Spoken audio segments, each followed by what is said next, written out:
Good afternoon. Today I'm going to be reviewing the Watchdives WD1680. This watch is available from watchdives.com for $99 US. So firstly, let's look at the box that the watch comes in, and then I'll talk you through the other items one gets with the piece.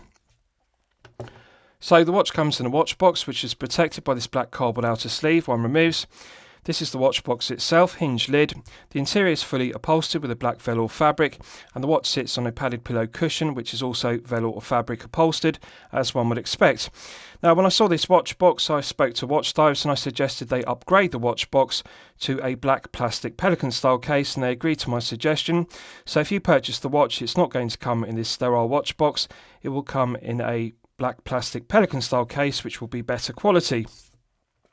With regards to the items, one only gets this Watchdives thank you card, and on the reverse it has the contact email for Watchdives. So I'm pleased to report the WD1680 is covered by the usual 3-year international warranty provided by Watchdives. If you have any problems with the watch during the 3-year warranty period, you simply email Watchdives service@watchdives.com. Now I would like to see Watchdives introduce a warranty card for this watch, and also an owner's instruction manual detailing the operation of the movement, which is the Seiko NH35A automatic. However, I'm not going to be critical of this on this occasion, because it's clear that they have put everything into the piece itself, the WD1680, to give it its maximum value and specification at $99 US. So they had to make some clear cost-cutting measures, such as the absence of a warranty card and the absence of an owner's instruction manual, because they wanted to keep the specification strong. With regards to the specifications of the piece, this is the Watchdives WD1680. We have a 40mm case diameter. We have a 48.2mm lug-to-lug measurement, a thickness of 13mm, and a lug width of 20mm. The oyster-style bracelet tapers from 20mm at the lugs down to 17.7mm at the 2-button push clasp. The 2-button push clasp is signed to a high standard with the Watchdives shield engraved. Beautiful lustre to the brushed satin finishing to the body of the clasp, and that complements the brushed satin finishing to the flanks. Now, I'm usually critical of brands only having 2 or 3 micro adjustments. Watchdives deserve credit for making the correct decision here by having 6 micro adjustment holes externally, and that means one can easily fine-tune the length of the bracelet to get the perfect fit. The other thing I really like about this solid mill clasp is if you look at the large mirror polished bevel which is machined on the edge, you can see it is a heavy gauge of solid 316L grade stainless steel. Now, Steel Dive have recently updated their clasp. I was critical of the SD1953 when I reviewed it because it only had 3 micro adjustment holes, and also it had an abhorrent pressed metal interior. Now, Steel Dive responded to that criticism, and they've now updated the clasp used on the SD1953. It now has a solid milled stainless steel clasp and also 6 micro adjustment holes. But however, I think this WD1680 has the edge over the SD1953 because it's a heavier gauge of solid milled stainless steel. The body, the exterior, is actually made from a solid milled piece of stainless steel. It's not pressed stainless steel, lighter gauge. So this is a better quality clasp. It's closer to quality of San Martin clasps used on the SN017G, for example. I like the heavier gauge, and I like the large mirror polished bevel machined to the edge, which marks the transition between the body and the flanks. Good foam resistance to the 2-button push triggers. The interior is finished to a good standard, flawless brushed satin finishing, beautiful lustre to the top side, underside and flanks, no sharp edges to it. The hinge pins are a good tight fit, and it snaps shut with a nice positive click. So very good quality clasp, and it's something I really like about this piece. It also has the edge over the Pagani design PD1661, which this directly competes with, because I'm sure you'll be familiar with the Pagani design flip-lock clasp. It only has 3 micro adjustments which are internal. They have 3 dimples on the inside on either side, and the problem is there's only 1 slot milled into the micro adjustment, and therefore it's difficult to get a spring bar tool inside the spring bar internally and adjust the 3 micro adjustment positions. So this is actually a better design because we have these 6 micro adjustments externally in the flanks, and the spring bar is easy to depress using a spring bar tool. So this is a better system, a better quality clasp, and therefore it has the edge over the 1661. With regards to the rest of the specification, we have a flat sapphire crystal with blue tinted AR coating on the underside. And the blue tinted anti-reflective coating does an outstanding job of reducing the glare and the highly reflective nature of the silver applied mirror polished indices and the silver mirror polished Mercedes handset. The Mercedes handset are correctly proportioned. The minute hand extends to the white minute ticks on the chapter ring. It follows the classic Rolex maxi dial layout.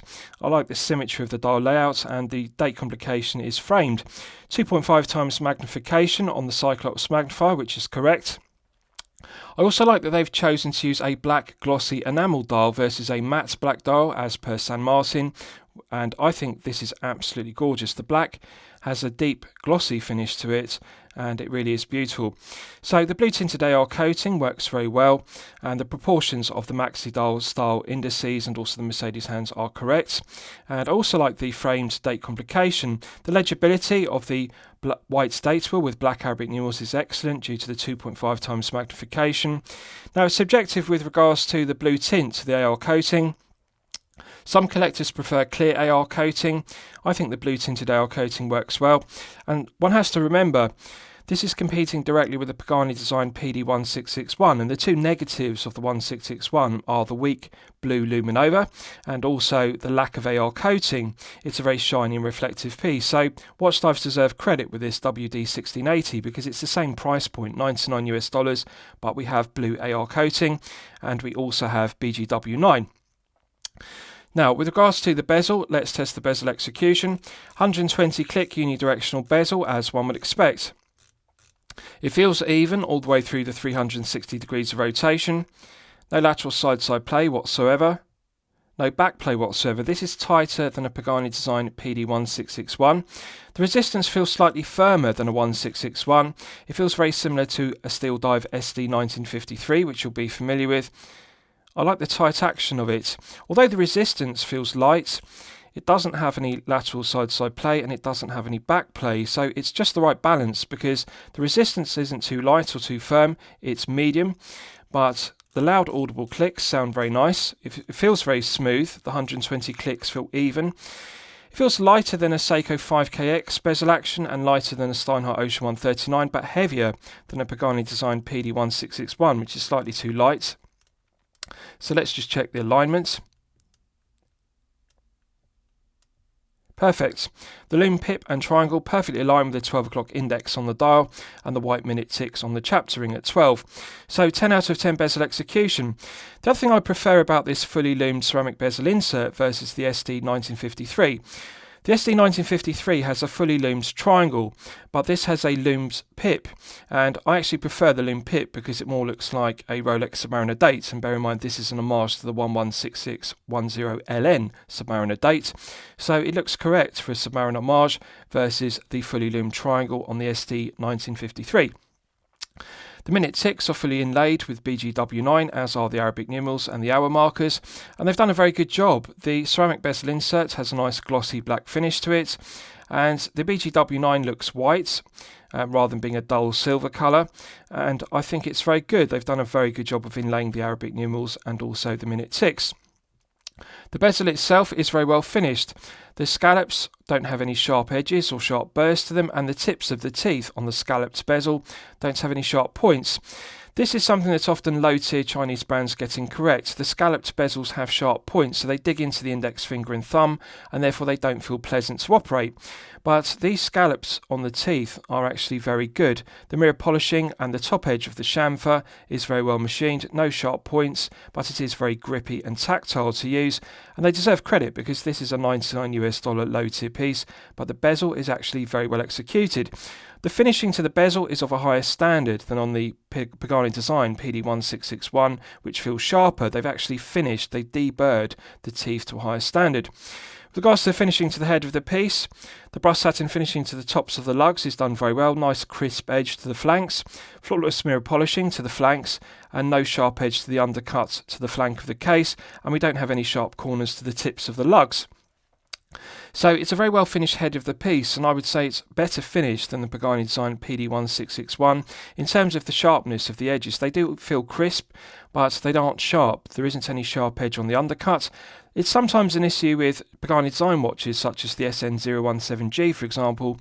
The undercut of the case on the flank can feel sharp, and also the tips of the lugs can have a sharp point. But credit where credit's due, this Watchdives WD1680 doesn't have that sharp edge on the undercut of the case, and it doesn't have the sharp points to the tips of the lugs. Nice crisp edges without being too razor sharp. The quality of the crown guards is also finished to perfection. With regards to the crown, it's coin edge finished, matte bleed blasted effect to the background, and also an embossed Watchdives shield, which is mirror polished. As you can see, nice 3D effect to it. In terms of the finishing to the Watchdives shield, it's very similar to the Pagani design the San Martin hex used on their crowns, and I really like that attention to detail. The quality of the embossing is very sharp. Doesn't feel sharp against the skin, it feels smooth, it's been deburred very well despite being embossed, and it really is very impressive, bearing in mind this is $99 to get this attention to detail, this high definition embossing as you can see on the shield. Good continuity because we have the printed Watchdives shield on the dial, Watchdives embossed on the crown, and also engraved Watchdives shield on the clasp. So 3 positions, the continuity of design is good. And that's something that San Martin got wrong for a long time. They used the shark embossing on the crown, and then they changed to the S, and then they have finally changed to the hex.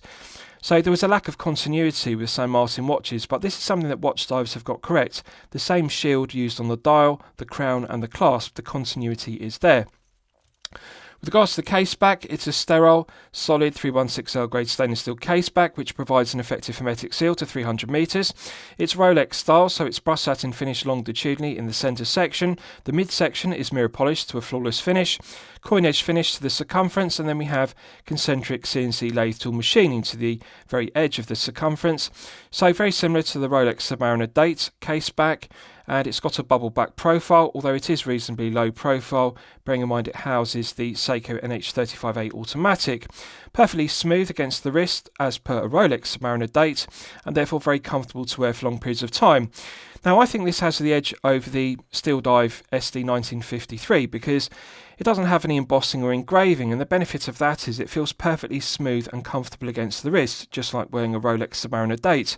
So they've made the correct decision by not engraving or embossing the Watchdives shield on the caseback. I think this sterile caseback, which is Rolex style, actually is the correct choice. The male end links are a good tight fit to the case, as are the spring bars, and the underside to the head of the piece is concentric CNC lathe tool machined into a brushed satin finish. No sharp edges to it, it's very well finished throughout. Right, so I'll give you a wrist shots and you can see how it fits on my 8-inch wrist. Now, I have sized the bracelet because this WD1680 does come with a very long bracelet. I've removed 2 full links from this bracelet, one from either side of the clasp, and the bracelet with all the links in it will actually fit up to a 9-inch wrist.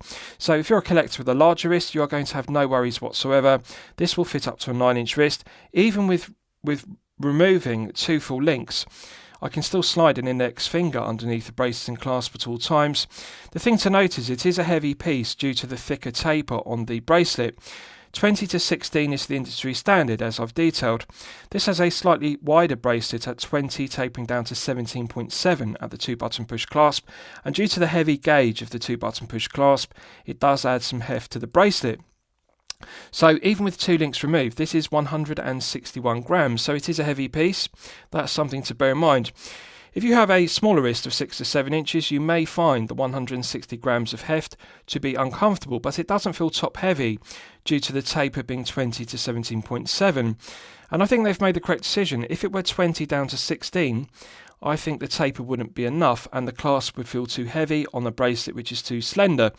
But at 17.7, it's got enough meat on the clasp and therefore, on the end of the bracelet, and therefore the thickness of the clasp looks balanced to the bracelet. The proportions are correct. The lug to lug is very close to perfection, 48.2 lug to lug.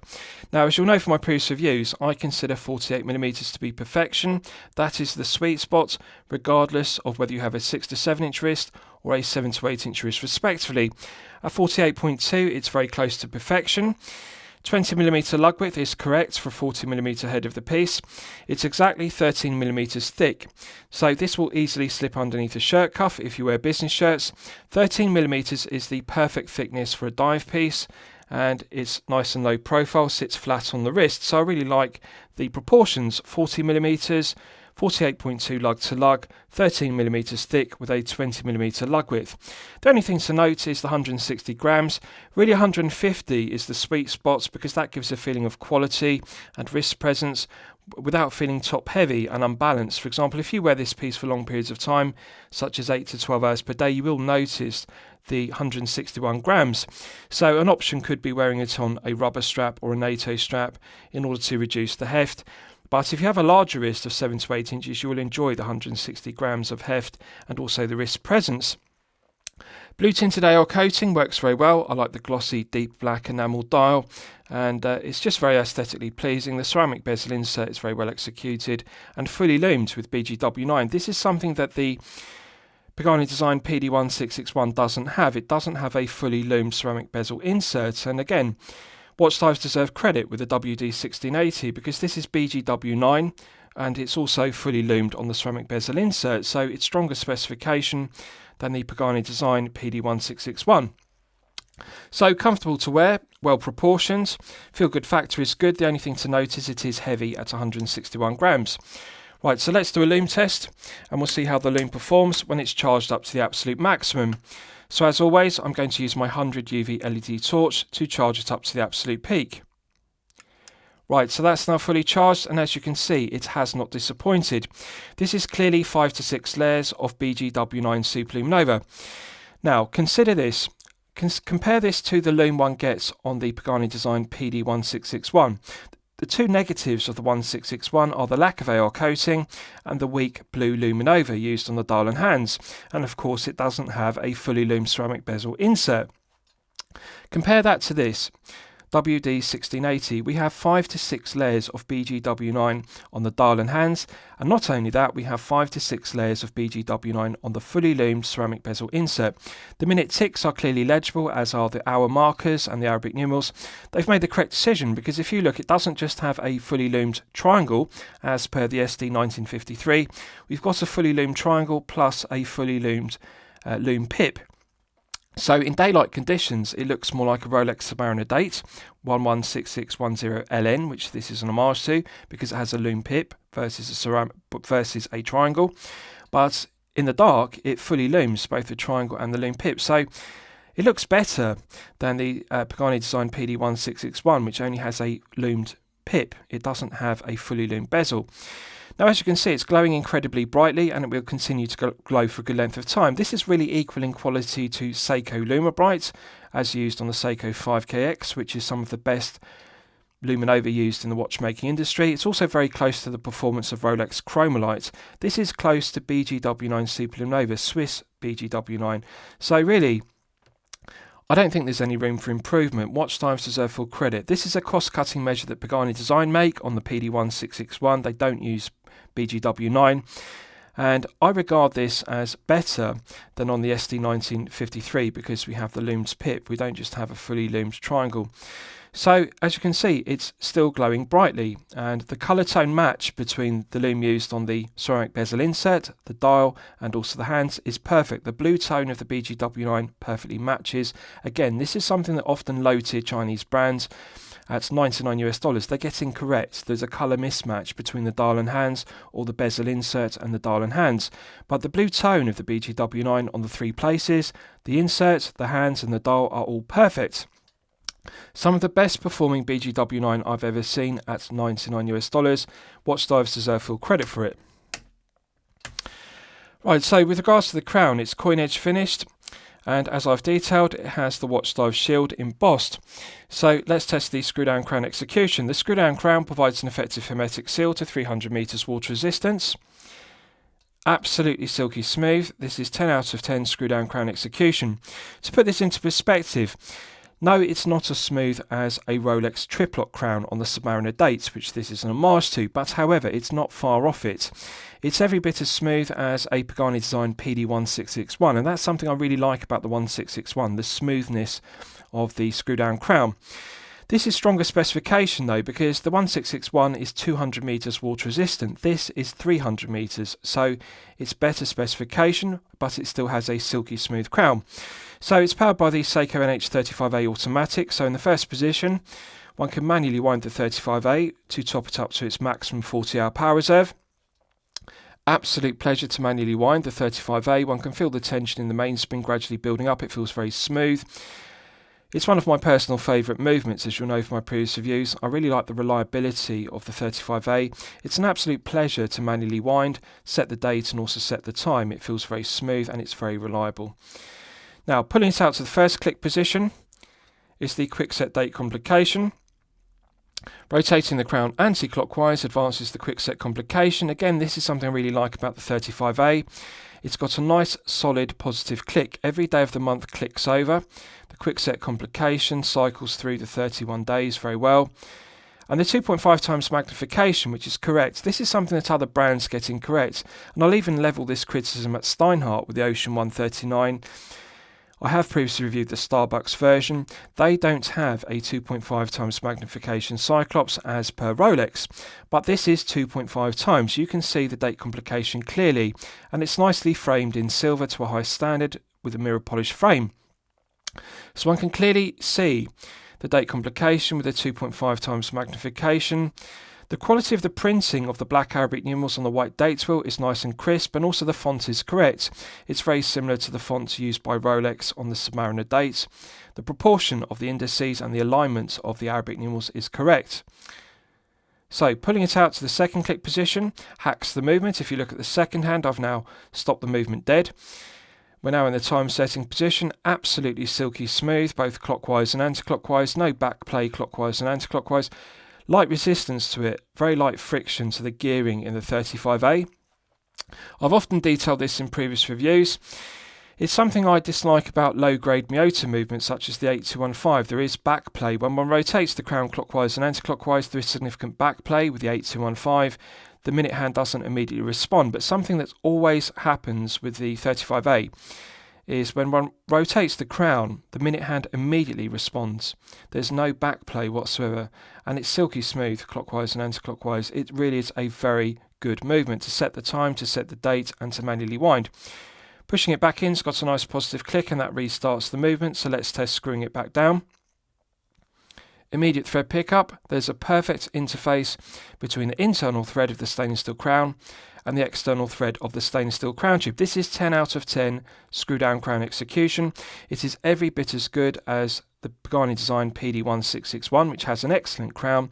It's not as silky smooth as a Rolex Submariner date, but this is a $99 watch. We're not looking at a €10,000 Submariner date, but it's not far off it. This is actually one of the best screw down crowns I've experienced.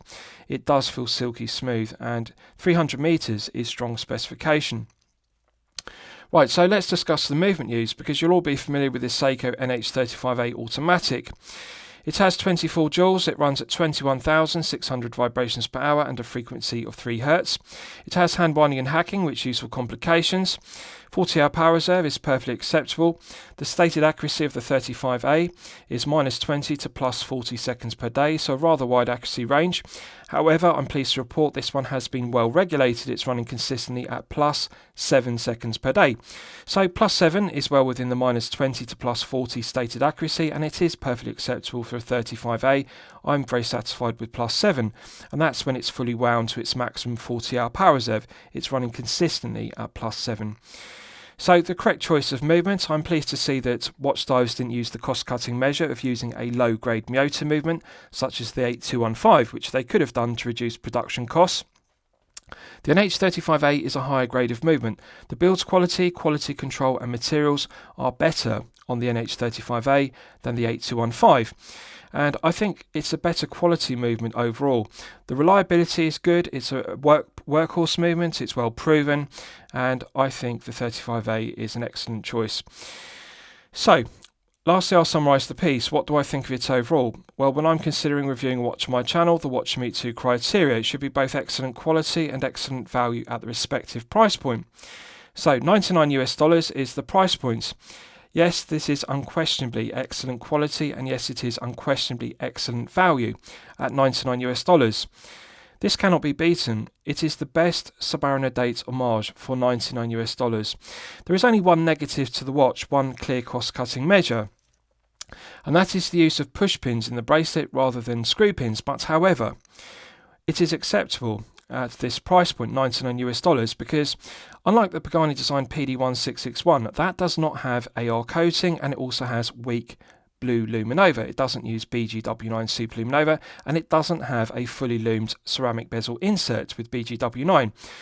So Watchdives have made the correct cost-cutting moves, because, for example, they could have not loomed the ceramic bezel insert as a cost-cutting measure, or they could have not used blue AR coating as a cost-cutting measure and used screw pins in the bracelet.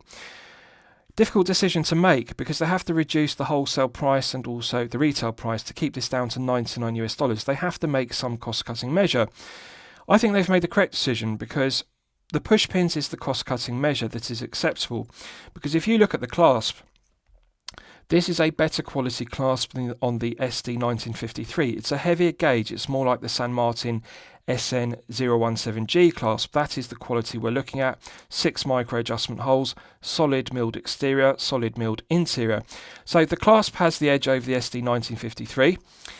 This also has the edge over the PD1661 because we've got AR coating, fully loomed ceramic bezel insert, and BGW9 used on the dial and hands, 5 to 6 layers. They haven't used the cost-cutting measure of 2 to 3 layers, and as I demonstrated in the Lume test, the performance was 10 out of 10.